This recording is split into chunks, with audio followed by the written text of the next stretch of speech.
was the best vacation they'd ever had. I'm glad they enjoyed it, and I want you to know that I see how hard you work and what you've accomplished. Not everyone in the family gives you credit for it, but some of us do. Rachel's words meant more to me than she probably knew. Here was a 24-year-old with more emotional intelligence than persons twice her age. As the evening came to close, Olivia cornered me near the bar. We need to talk, she continued, playing drunk. No, we don't. Yes, we do. This has gone on long enough. You're tearing the family apart. I'm not tearing anything apart, Olivia. I'm just not participating in my own mistreatment anymore. Oh, please, mistreatment. You're being dramatic. 8 years, Olivia. 8 years of being told there wasn't room for my kids at family vacations. 8 years of listening to you make comments about my career and my life choices. 8 years of watching my children feel excluded while your kids got treated like royalty. Those weren't personal attacks. I was just being honest about your situation. My situation? You mean the situation where I built a 6-figure business from scratch while raising 2 kids on my own? That situation.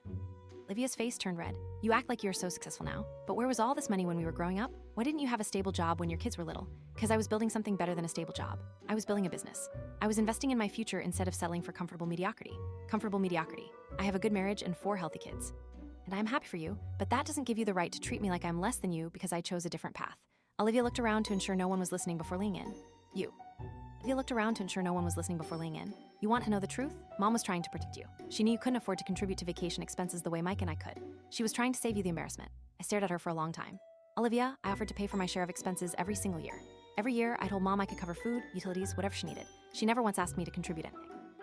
That's not how I remember it. That's because you were never part of those conversations. You just assumed I was broke because it made you feel better about excluding me. Marcus, a lovely guy who does event security as a side company, peered at my elbow. It asked him to keep an eye on things and intervene if any discussions were too hot.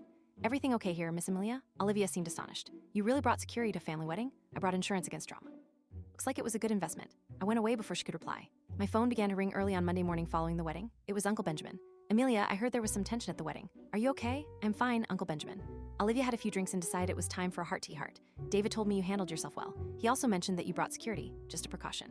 I wanted to enjoy Emma's wedding without worrying about anyone making a scene. That's actually pretty smart. I might steal that idea for future family events. Uncle Benjamin's remark made me giggle, but it also got me thinking.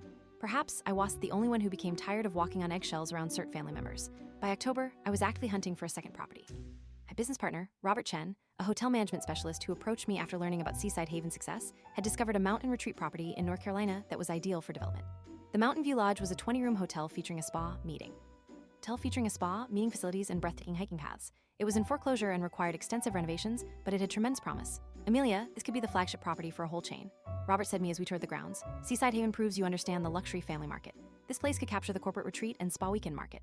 I made an offer that week. The lawyers finalized the acquisition deal. I concentrated on the holiday season at Seaside Haven. We were booked solid from Thanksgiving to New Year's, and it established a waiting list for Christmas 2026. Mom called in early November as she had the year before. Amelia, I want to try something different this year. What if we had Thanksgiving at Seaside Haven? I could pay for everyone's accommodation, and we could have the whole family together. The resort is fully booked.